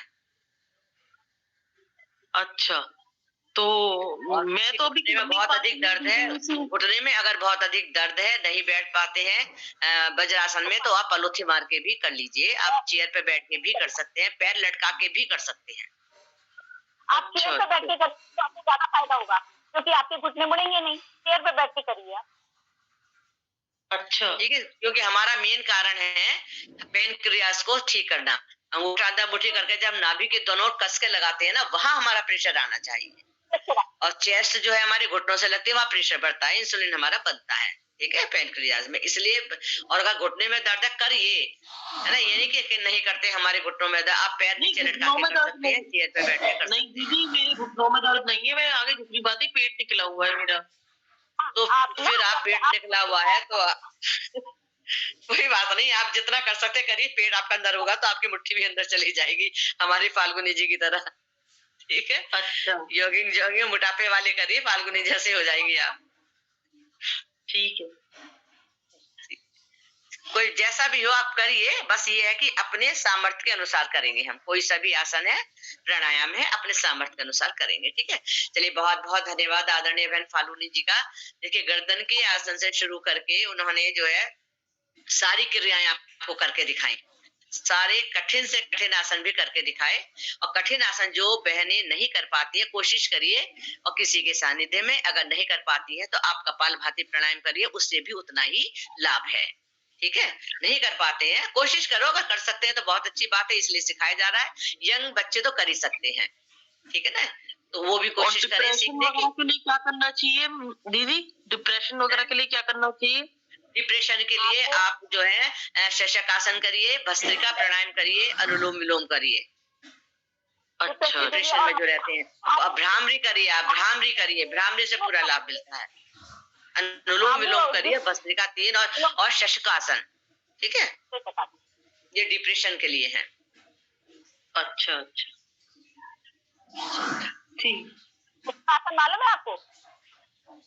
करके दिखा दीजिए फाल्गुनी जी, एक बार बता दीजिए। शशकासन, ये डिप्रेशन के लिए बहुत अच्छा आसन है, डिप्रेशन के लिए। पहला आसन मतलब दो तरह के होते हैं, एक तो हमारा दोनों पैर मिले हुए हैं, यही नहीं, यही वाला दिखा दो, वज्रासन वाला, एक ही काफी है, और है ना, हाथ खिसकाने वाला नहीं, सीधा ऊपर हाथ लेकर नीचे, हाथ ऊपर जाएंगे और थोड़ा पीछे हो जाओ, पैरों की तरफ पीछे हो जाओ थोड़ा, जो उन्हें हाथ दिखे अपने पे, हाँ हाँ, ऐसे ऐसे, बस बस। सांस भरते हम ऊपर जाएंगे, सांस छोड़ते हम नीचे आएंगे, हाथों को आगे खिसकाएंगे और माथा कोहनी और हमारा जमीन में लग जाएगा, हमारा जमीन से लग जाएगा, इस तरह। हाँ, ये शशकासन अगर आप करेंगे तो ये डिप्रेशन के लिए, और भी रोग हैं लेकिन डिप्रेशन में भी लाभकारी है। देखिए, इसका दूसरा वाला करेंगे आप डिप्रेशन में, तो वो भी और ज्यादा फायदा करेगा। आप दोनों पैरों को खोल लीजिए, इस तरह से खोल के, तो सांस भरते हुए हम ऊपर जाएंगे और सांस छोड़ते हुए हम नीचे आएंगे। पहले हम अपने हथेलियों को आगे बढ़ाएंगे, हथेलियों को खिसकाते हुए, हथेलियों को खिसकाते हुए आगे ले जाते, इस तरह से, ठीक है, हथेलियों को खिसकाते हुए आगे तक ले जाना है, जहां तक आप चाहें। ये डिप्रेशन के लिए बहुत है। शशकासन, भस्त्रिका और शशकासन और अनुलोम विलोम और भ्रामरी, ये चार हमारे डिप्रेशन में बहुत लाभकारी है। उसके साथ ही आप पतंजलि की मेधावटी 2-2 गोली सुबह दोपहर शाम अगर लेंगे, ये हमारे डिप्रेशन के लिए है, तो इससे हमें लाभ मिलेगा। ठीक है, और आरोग्य वर्धनी बढ़ती। ये तीनों चारों कितनी कितनी देर करनी चाहिए? शशकासन है, अनुलोम विलोम, भ्रामरी। हाँ, तो देखिए भस्त्रिका प्राणायाम आप अगर डिप्रेशन है उसके लिए अगर आप कर रहे हैं तो 5 मिनट से शुरू करके 15-20 या आधे घंटे तक आप भस्त्रिका प्राणायाम करिए। धीरे धीरे सांस भरना है, धीरे धीरे छोड़ना है। अनुलोम विलोम प्राणायाम तो आप कभी भी कर सकते हैं, खाने से इसका कोई कॉन्ट्रैक्ट नहीं है। 1-1 घंटे तक आप धीरे धीरे बढ़ाते जाइए। 1-1 घंटे तक अनुलोम विलोम प्राणायाम करिए। और जो ये शशकासन है इसकी कम से कम 10 से 20 आवृत्ति का मतलब ये नहीं कि आप गए और नीचे से उठ गए फिर से वापस आ गए, ऐसे नहीं। आप एक एक आसन में रुकेंगे। मेन कारण है रुकने का। ऐसा नहीं कि आवृत्ति हमने 10 कर ली पूरा हो गया। हम जितनी देर तक जिस आसन में सामर्थ्य के अनुसार रह सकते हैं उतनी देर तक हमें करना। हमने बेशक 5 ही बार किया है, लेकिन वो हमारा 15 मिनट हो गया या 20 मिनट हो गया, उससे हमें ज्यादा लाभ मिलेगा। हर आसन में हमें रुकना है, ठीक है। एक बात और जिस बता आवृत्ति में हमने अभी शशकासन आपको करके दिखाया ना, तो उस आवृत्ति में हमें कम से कम ज्यादा नहीं तो 1 मिनट तो रहिए झुके हुए, फिर 2 मिनट झुके रहिए। धीरे धीरे इसका अभ्यास बढ़ाइए। कोई भी अतिक्रमण नहीं करना है हमें। एक बार में अगर आप आधे घंटे रुके रहेंगे तो आपके घुटनों में दर्द हो जाएगा। जिस किसी भी डिप्रेशन है तो धीरे धीरे हम अपने सीमा बढ़ाते जाएंगे। आप सुबह टहलने जा सकते हैं, तो आप सुबह टहलने जाएं, वो भी डिप्रेशन के लिए बहुत अच्छा है। दीदी इस मौसम में तो टहलने जा ही नहीं सकते, हवा लग जाती है एकदम। नहीं, आप कोई बात नहीं, शाम को टहल लो, धूप निकल आए तब टहल लो।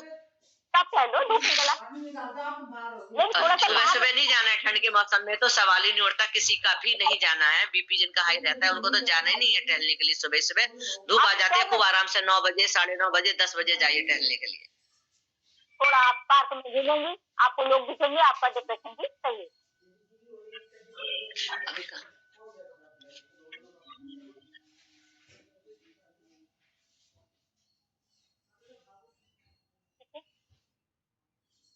सभी को अब यहीं पे हम इस सत्र को देखिए। बहुत बहुत धन्यवाद बहन फाल्गुनी जी का। आपने बहुत ही एकदम बारीकी से हर आसन को देखा है, तो बहुत अच्छी तरीके से क्लियर एकदम है ना, कहीं भी कुछ नहीं। जो आपने चक्र आसन करा बहुत अच्छा किया, शीर्ष आसन किया, मयूर आसन आपने जो किया, वास्तव में आसन तो सारे अच्छे थे, जो कठिन आसन थे वो आपने ऐसे कर दिया जैसे एकदम अभ्यास है, उसको आप प्रतिदिन करती हैं, उसको जीती हैं। इसलिए आपने एक एक आसन प्राणायाम को बहुत अच्छी तरीके से कराया। आपको बहुत बहुत धन्यवाद। सीखने की कोशिश। 50 मैंने 55 साल में अब शुरुआत की थी, 55-56 साल बाद शुरुआत की थी। अब मैं 60 हो चुकी हूँ, क्योंकि मैंने बचपन में योग किया था, फिर मैंने छोड़ दिया, अब शुरू किया। तो सीखने की कोई एज नहीं होती। यदि आप ठान लें, आप संकल्प लेने हमें योग करना है, तो आप सब आसन सीख जाएंगी, सारे आप प्राणायाम अच्छी तरह से करेंगी, आप सारे लोगों को अपने घर से मिटा देंगे। लेकिन आपको संकल्प करना पड़ेगा, तभी आप सीख पाएंगे। हाँ, धीरे धीरे है ना, धीरे धीरे सीखिए। एकदम नहीं, धीरे धीरे आप सीख जाएंगे तो आप करिए, बहुत लाभ होगा। और प्राणायामों पे ज्यादा ध्यान देना है, क्योंकि हमें अपना इंटरनल जो है, हमारा जो सॉफ्टवेयर है वो हमें बिल्कुल ठीक रखना है। जब वो सही होगा तब हार्डवेयर तभी हम अपने आसन कर सकेंगे। तो सबसे ज्यादा अधिक ध्यान हमें किस पे देना है? अपने प्राणायामों पे। प्राणायामों को आप ज्यादा देर तक करिए, क्योंकि क्या होता है ना, प्राणायाम नहीं करते भाई, उसी में आलस आता है। योगाभ्यास में ये आसन करने में मजा आता है, वो भी करिए, लेकिन हमें अपना पूरा ज्यादा से ज्यादा ध्यान हमें अपने प्राणायामों पे देना है, क्योंकि सारी बीमारी जो है वो आंतरिक रूप से होती है, ठीक है। और सारे ही रोग हमारे अंदर है, उनको सही करने की शक्ति भी हमारे अंदर है। सारी बीमारियां जो आजकल फैली हुई है ना सारी दुनिया में, वो सब हमारे अंदर हैं, उनके कीटाणु। लेकिन उनको भी सही हम अपने प्राणायामों के द्वारा सही कर सकते हैं, ठीक है ना। क्योंकि हमें दिख नहीं रहा अंदर, ये हम मोटे हो रहे हैं, हम पतले हो रहे हैं, हमें यहाँ ये सूज गया, हमें यहाँ ये सूज गया, ये हमें सब दिखाई दे रहा है। लेकिन जो अंदर की बीमारी है वो हमें बिल्कुल भी कतई दिखाई नहीं दे रही है। वो कब दिखाई देगी? मशीनरियों के द्वारा, जब आपका एक्सरे होगा या आपका ये जो MRI वगैरह करते हैं उसके द्वारा हमें पता चलेगा। इसलिए प्राणायामों पे ज्यादा ध्यान दीजिए। ब्लड सर्कुलेशन हमारा सही होना चाहिए, ब्लड पूरी ऑक्सीजन हमारे दिमाग में अंदर जानी चाहिए, क्योंकि यही से हमें पूरे सिग्नल मिलते हैं। ब्लड के साथ में जितनी ऑक्सीजन हमारे अंदर जाएगी हर सेल्स में, वो पहुंचाते हैं, उनकी ड्यूटी है, ये भगवान ने ऐसा कर रखा है।